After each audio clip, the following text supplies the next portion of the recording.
with. Mm. Yeah, so the stain that you put on the wood, if you smell it and you get the fumes in, you'll get high. Isn't that true And of like literally anything? I feel like almost anything. you can get high from anything. Turn up your volume. Because you're about to listen to The Sick Podcast. Draft Digest. The sickest NFL draft and scouting podcast. It's gonna be sick. Yes, turn it up, turn the volume up. Let's go. Emily Van Buskirk, John Vogel doing the Sick Podcast Draft Digest here on the Sick Network. This is a little bit of improvised show. to Yes. to put it lightly, it's gonna be, but we're gonna have fun. This is the off season. We gotta always find topics, and there's been a few interesting ones that have kind of popped up. But Emily, you were just out at the Mountain West Media Days. Had fun out there. How was that?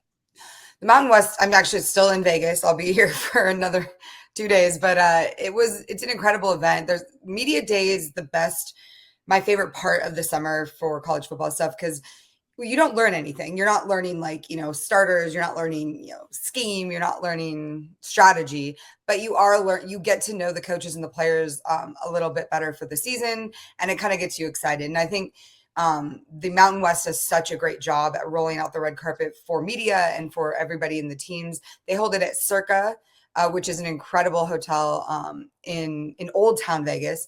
And it's funny, last year, it made headlines because it's 21 and over. And obviously Ashton couldn't be there. So that was kind of a big deal. This year, there were no under 21, players. So everyone was there. All the teams brought, 2 players. So we got to talk to a lot of really talented, all juniors and seniors, which I thought was interesting. No kickers this year. Super bummer for me. But it was good. And there was a lot of, new coaches. So getting to know a couple of the new guys. Of course, you have your Spencer Danielsons and who else has been in there? Dan Mullins. Well, Dan Mullins, he's been around coaching for a while. Yeah. He's been coaching a while, but he's new to the conference and kind of new to this kind of football. So it was really interesting hearing him talk because of the level of that he's coached at and his acumen of the game. And I was fortunate enough to go to dinner with him and his wife, and they had just so many stories of, we actually talked to her. I don't know if you know this, but they did a Real Housewives of the SEC. Did you ever watch this show?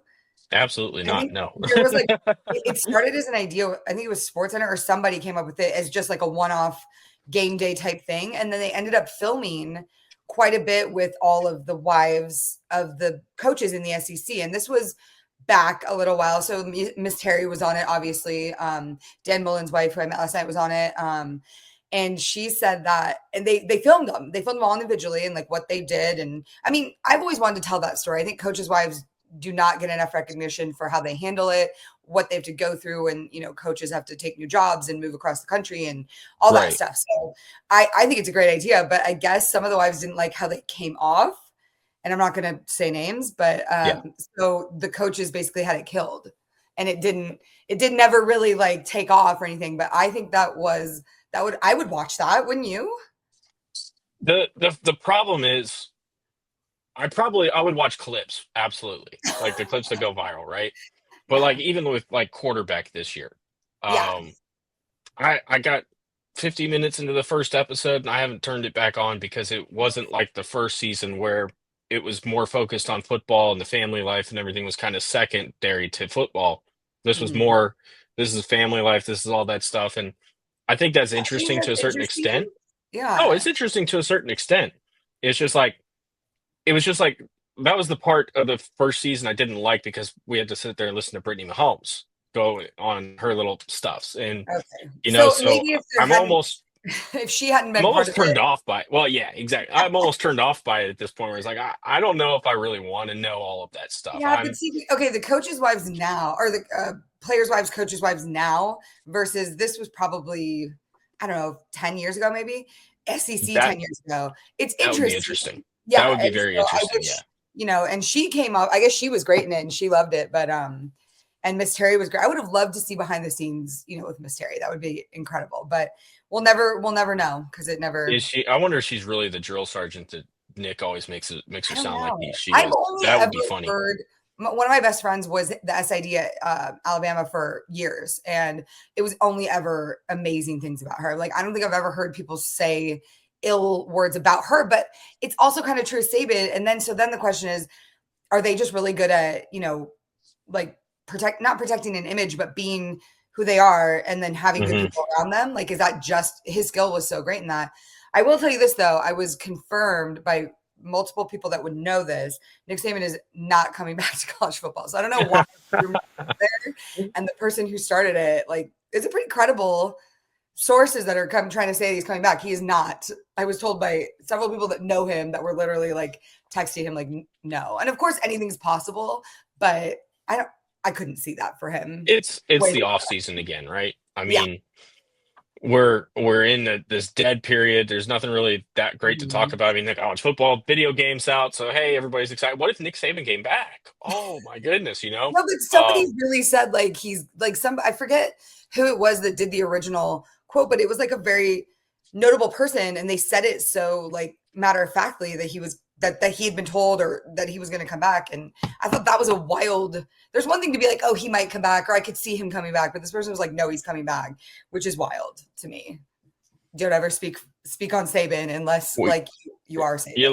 yeah, yeah, you're his best friend or whatever. Right. So it was fun. I think we got a lot of good looks. Obviously, we know what Boise State is, picked to win the conference. They're the great thing that we Loaded. talked about with Spencer, who is going to join us hopefully in the coming weeks. He's very excited. Life after Ashton Genty is the biggest question they get asked, which I think is so dumb because Yeah, I love absolutely. Ashton, but it's like, okay, there's a lot of talented players on the team.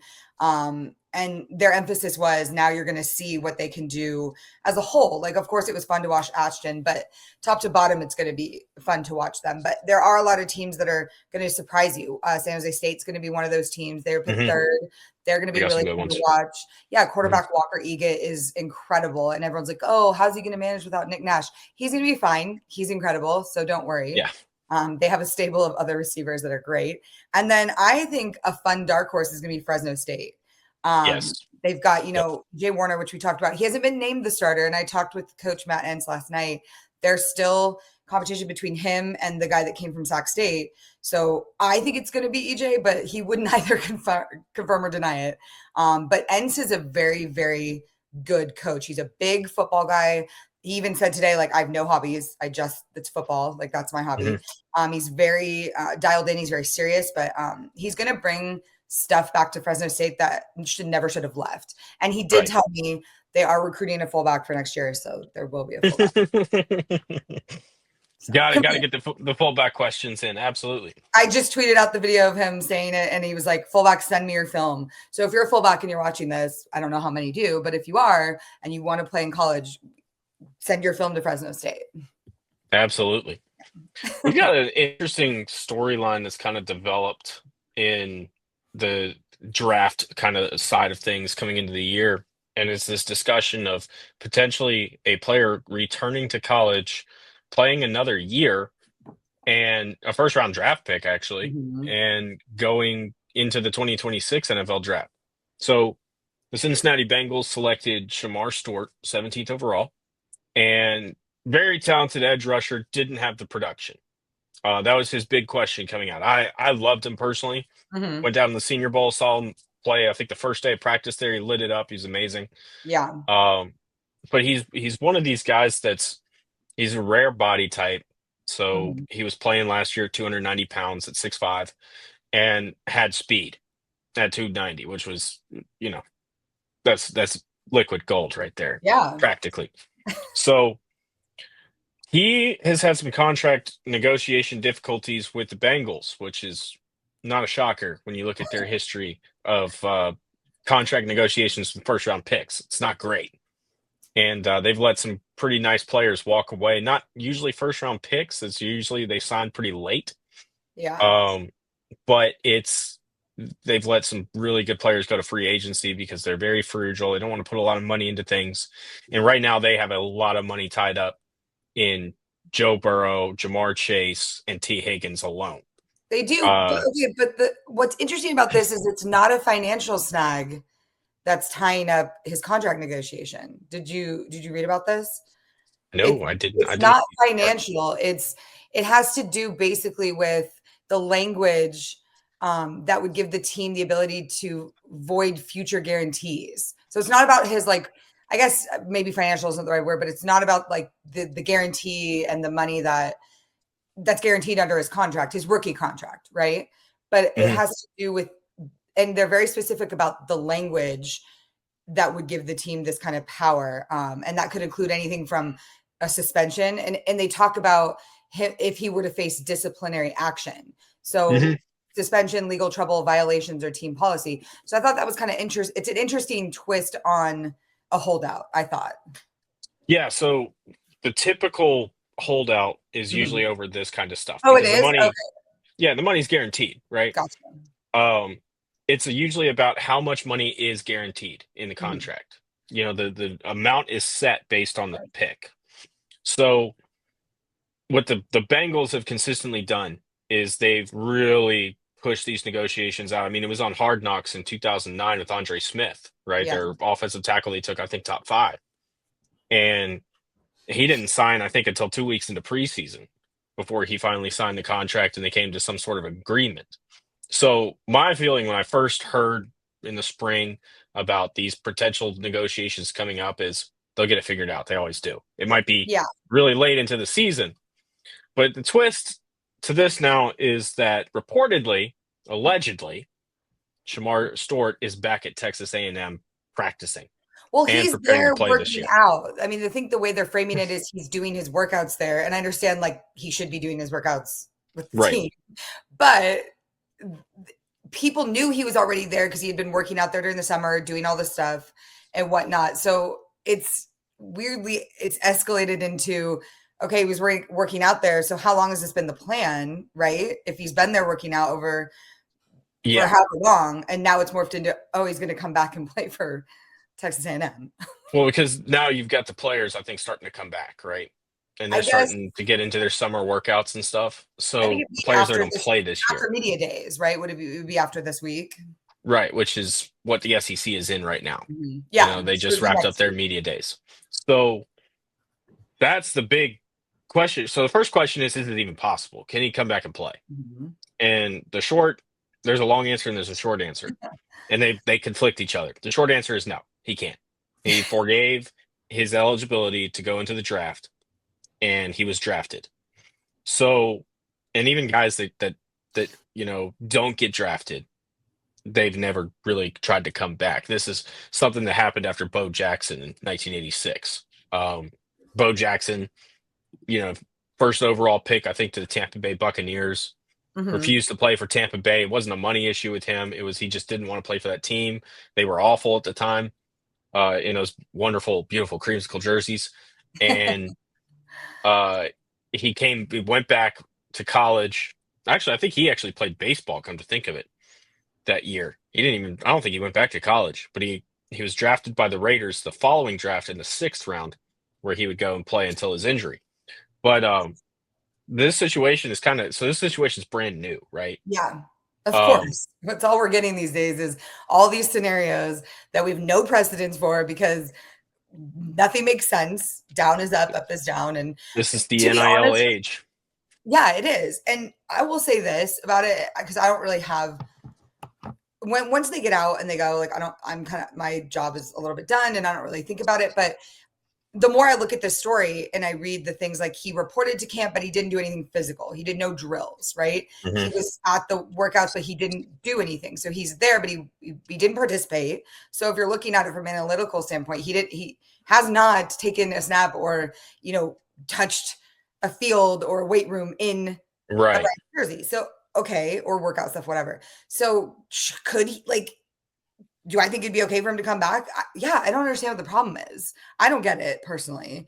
I don't have a problem with him coming back if he has never played and he hasn't done anything with them and whatever. I guess the question for me would be what then happens to this contract of guaranteed money? Does that just all get returned? Has he spent any of it? How does that work? Like, do you know? Well, he hasn't signed the contract yet, so the Okay, money's so not he paid. hasn't gotten any of the Yeah, money. no, he's not paid yet. Well, then So, what is the big deal then? If he well, the wants to big deal is to enter the draft as an underclassman, you have to forego your eligibility, right?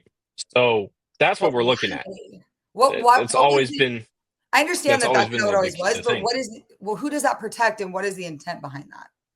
I Oh, it guess. protects college football. Absolutely. It protects the NCAA, right? And I could spend the entire episode ripping the NCAA over all these different things. And that's what's essentially about to happen. I do think that we're going to see a lawsuit come forward, Oh yeah. and it's going to come against the NCAA, and they're going to challenge this eligibility loss for entering the draft.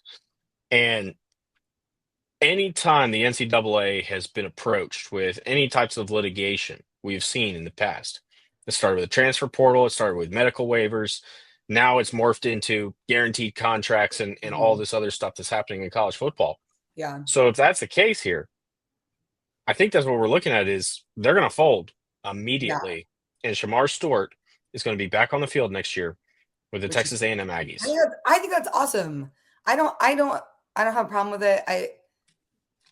My concern about all this is that these kids are the most legal savvy people in college football's history, which is very scary from a standpoint of they can find loopholes, or I mean not them personally, but they get the right people and they think they're being advised in ways that's so interesting. Like, can you imagine 20 years ago somebody trying to figure out like a way out of it? Like it was just like, no, this is how it was. So I guess it's good to challenge norms, right? But also it's scary. So I don't know. It's a lot that's changed. Well, It's a and this lot. also comes back to money too, right? This is Right. NIL. NIL has changed everything because it's turned college sports essentially into professional Yeah. sports, Yeah. and there's good things. I think that's a good thing, but there are the negative things to this, which for the NFL, this is a negative. For the Cincinnati Bengals, this is a negative Yeah. because this guy was a very highly lauded prospect. He Yeah. entered the draft. He was drafted very high, and now he's not signing his contract. He's going back to college, and so it's a dangerous precedent as well in terms of NFL franchises to Yeah. be setting, right? Because Yeah. now that's a question that becomes an interview question. Okay, so if we draft you, are we going to have any problems? Which Are you really going to come is here? that is that something that is a negative that should positively or is that a true negative to everyone else involved? It's Probably wild. not. It's You know? wild. These kids have more power than actual NFL veterans. It's Yeah, crazy. I yeah. never thought I never thought we'd be here. So The I mean, the like, only yeah. the only risk that I Mhm. that I see with this situation with Shamar is we have seen collusion cases in the league, right? Right. Between different situations. Some of these collusion cases are good, right? Yeah. In the sense, like look at Ray Rice back in 2008, I think, or no, 2012. That was a good collusion, right? Because the league was going to suspend him 4 games for that elevator video, Yes. and the rest of the league took it upon themselves and said, "No, we're not signing him," and he was out of the league. Right. Now, in a case like this, could this be something that turns into, hey, he wouldn't sign for that team?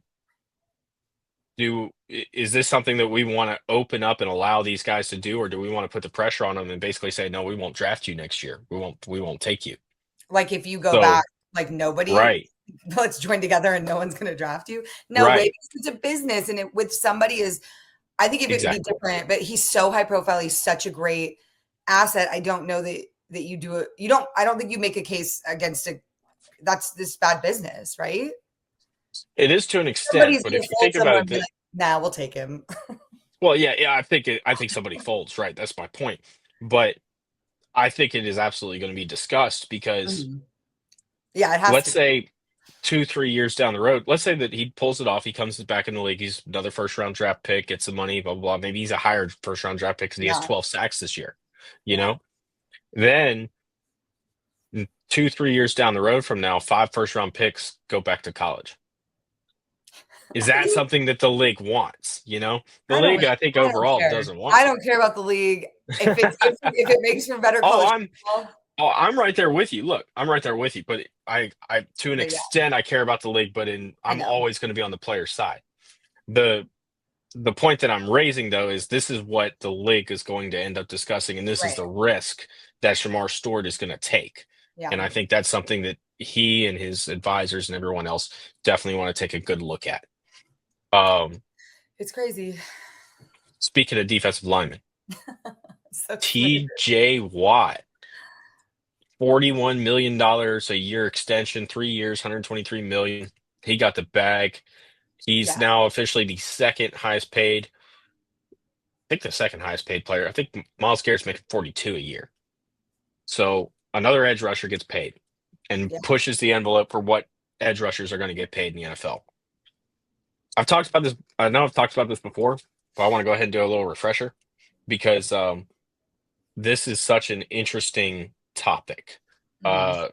Defensive contracts are, we've never really, before 15, 20 years ago, defensive players didn't get big contracts. Yeah. They weren't the stars. I mean, you had some guys that got decent money. Now they're getting borderline starting quarterback money if you're a star edge rusher in the league. Yeah. So, what is it about Myles Garrett and now TJ Watt that make them that type of valuable assets to a franchise? And I think it's interesting because these are two completely different types of players in the way that they play. Yeah. Myles Garrett, athletic freak. He's insanely strong. We've seen him play basketball. We've seen him, in the gym. He's 270, moves incredibly well. He's just a freak athlete Hmm. who is very talented with he's refined his techniques and the way that he attacks people. He understands how to attack offensive linemen, how to be a consistent nuisance game in, game out. Yeah. TJ Watt, on the other hand, he's not the athletic player that Garrett is. Now, I'm not saying he's not a great athlete. Obviously, he is, but he's not that level. He's not that kind of build. He's 250. He's smaller. Yeah. And he relies completely on his technical ability to make great plays and instincts. So, two very different styles of player making about the same amount of money this next several years. The simple answer is you got to get to the quarterback. I was just going to say, if you're going to pay quarterbacks that much money, you got to pay the guys who are going after them an equal They're going to hit amount them. of Yeah, money exactly. because it's equally important. It's the yin and yang of football. And so it makes perfect sense for someone like him to get that money, given how often he sacks the guys who make the other big money. I think you want to look at the similarities that they have to their game is that they understand how to attack offensive linemen and they use their technical abilities well. Mm-hmm. So a lot of guys that I talk to coming out of college, going into the NFL, like when I go down to the Senior Bowl and I go down to these different places, a lot of guys that I talk to that play on the defensive line don't get that yet. I remember one player specifically. I won't say his name. I won't call him out like that. But I talked to him and I asked him what his plan was going into a rep, and he said to win, to dominate. That's a great answer. Well, it's a good answer. It's not great. Look, you got to understand how you're going to do it because you're going to get into the NFL, and these guys that you're playing, they're not like the guys you just played in college. They're going to know how to stop you. They're going to be stronger. They're going to be faster and quicker. So you got to understand how to put a plan together when you attack that guy and set him up. And this particular guy, he had a great speed rush. I said, look, and he was big too. So it was like, hey, you have natural leverage ability to where you can use your speed rush. You get into a good dip. Now you get under that guy. All right. You beat him once with that. Now he knows that you can do that. So what else do you have in your repertoire?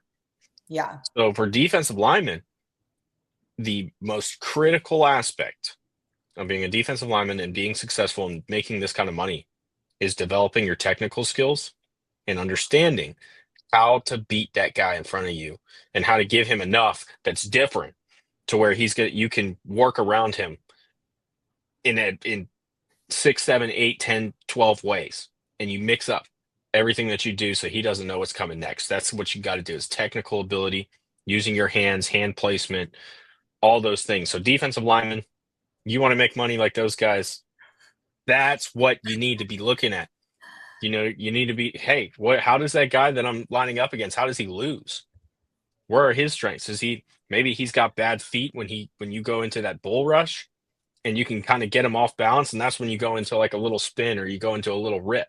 Yeah. There's those different ways of studying a guy and understanding how you're going to beat him, and that's what you got to do. And if you can't do that, you're going to be a good defensive lineman, but you're not going to be great. And that's what all those guys that are in the top right now, Max Crosby does it too. Great athlete, insanely athletic, also high on shrooms while he plays. But that's beside the point. That's what I was going to say. I think there's a third factor, and it's being a psychopath, like scared, like just an insane menace, terrifying human being on the field. I think just there should be like a scary quotient when it comes to these draft cards, like how scary and terrifying is this person? And that should be directly related to how much they get paid and how well they do. There's different ways to be scary though. Because Myles Garrett and Max Crosby, Myles Garrett is insanely scary because he's so athletic. Right. Max Crosby is so scary because he's just freaking insane. Yeah. And to me, that's more scary or more valuable because it's really unpredictable in a certain way. Because, absolutely. There's a value in that. But that's also one of those things you got to harness that for good. If you don't, it can go awry. But most of these guys have a good handle on it. But what's funny is that, we talked about Ahmed Hassanin from Boise State, and I was talking with their other edge rusher that's going to be really good this year, Jalen Virgin Morgan. Yeah. And Spencer said that he didn't say this, so Spencer did not say this, but I was kind of told that he's actually a better player than Ahmed.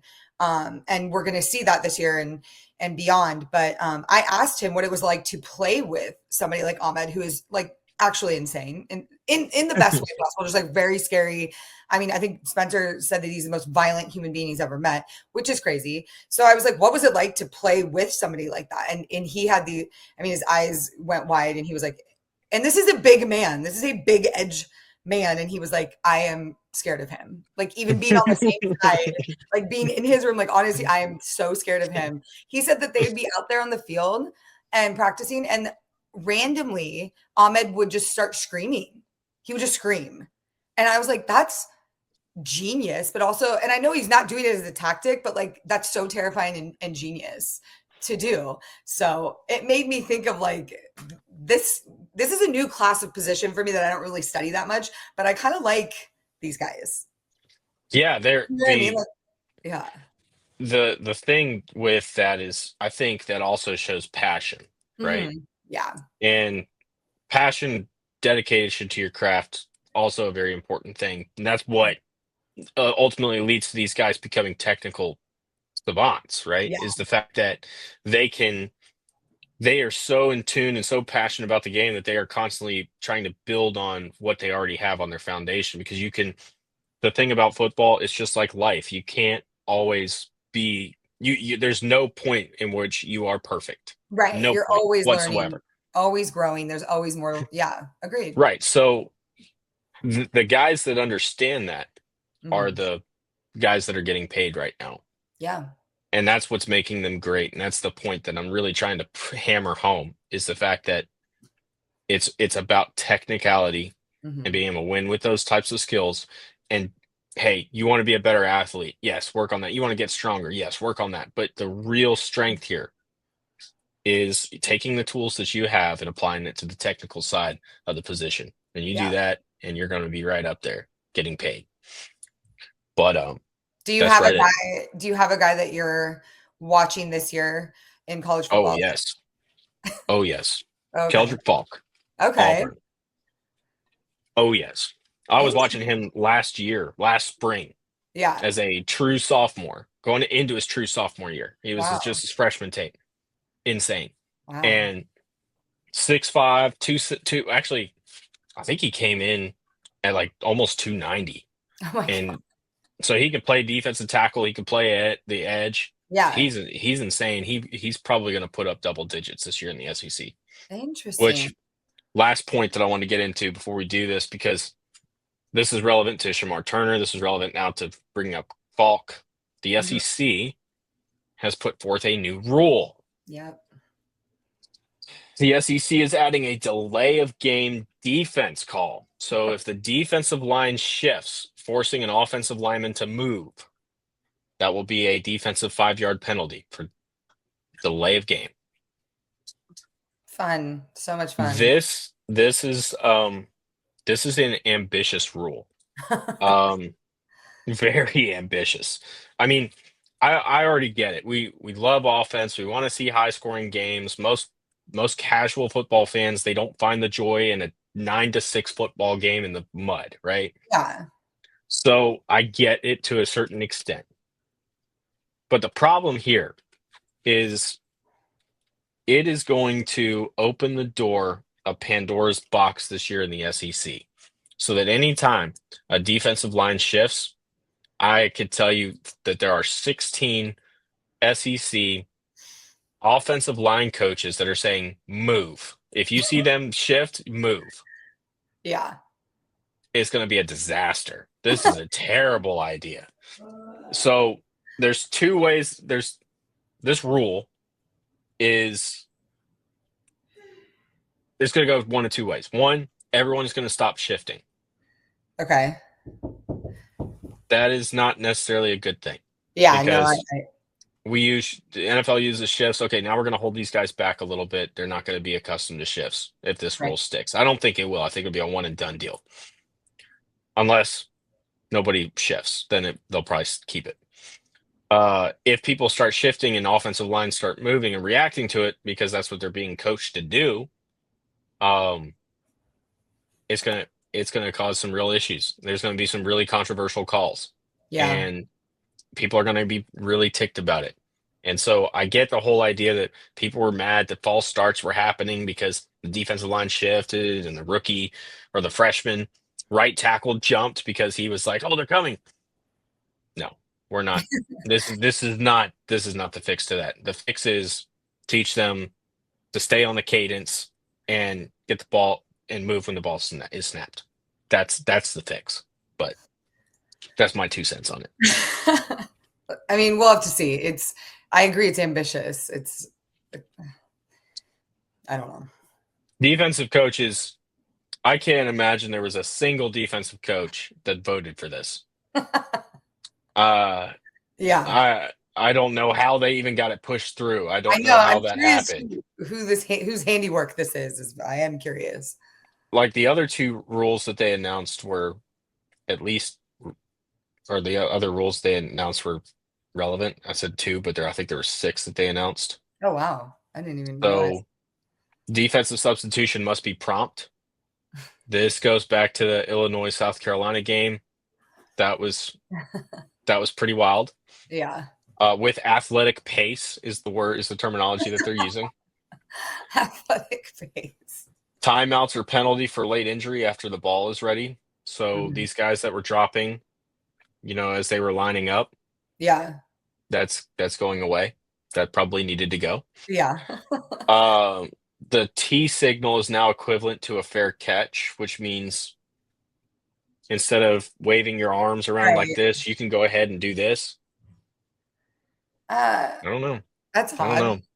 I would much rather do this if I'm about to catch a ball. But this works too now. Did that? Did they survey people? I'm not sure. I hadn't seen it. I hadn't seen it, so I don't know. I don't know where this one came from. Interesting. There's a new overtime timeout and media timeout structure. Oh. So basically, at the start of the third overtime, there will be a media timeout, and each team will only receive one total timeout for the remainder of the game, which makes sense because you go back to that Georgia Tech game. Yeah, that was wild.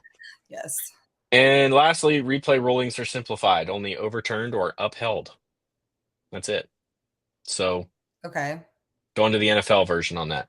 Yeah. But defensive, I still can't believe they're doing that. That's just, Vince Lombardi would be rolling in his grave right now. Oh yeah. He probably is. Yeah. Somebody go check it. Make sure he's okay. This is wild. SEC, it's so funny to see the stuff from SEC media days compared to any other media day. It's wild how they really do it. They do it. And even with having Arch there was obviously a huge deal. It was, I saw my friend posted a picture. There was media up on balcony above him. Yeah. That was crazy. Yeah. Just so much. Don't put, we're doing it, but don't put so much pressure on that kid. I asked another quarterback here about him. And I'm not going to say who, but I asked a quarterback and I was like, you obviously know who this kid is. But do you think, what are your thoughts on him really? How, I don't understand it because he's only played so much. And obviously his pedigree plays into it. And it's, he's from this football royalty family, but I don't get it. I don't understand it. And he was like, yeah, I don't know. Yeah, it's one of those. See, this is what's funny. If I think if I cared about my media allies, we wouldn't even be talking about this right now, because it's one of those types of topics that it's like, hey, everybody kind of knows it, but nobody says it. I just don't want to put so much pressure on him. Yeah. I don't want to come straight out and say, look, there are limitations, because there are limitations to his game. He doesn't have the strongest arm. He's a good athlete. He's not great. But, it's going to come down to, is he going to have the mental processing ability to go out there and play the position at a high level? That's where he's going to have to win. And we've seen him do it against Mississippi State. And I forget what the other team was, but it was a group of 5 school. So with that loaded Texas team that made the deep playoff run. Right. Okay. It's just not enough. We just don't know enough for it to be this crazy. And yeah. I agree with you. I don't like it, what it's doing. He seems like a smart kid, level-headed.